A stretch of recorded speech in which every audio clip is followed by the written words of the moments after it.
Hello bird lovers! Today I discovered a place where rainbows decided to turn into birds. Welcome to Qom Bird Garden.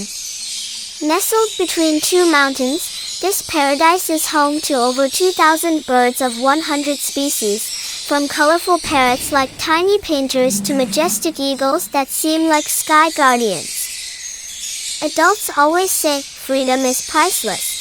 So why do they keep these beautiful birds behind nets and large cages? Do we humans have the right to decide who gets to be free and who doesn't?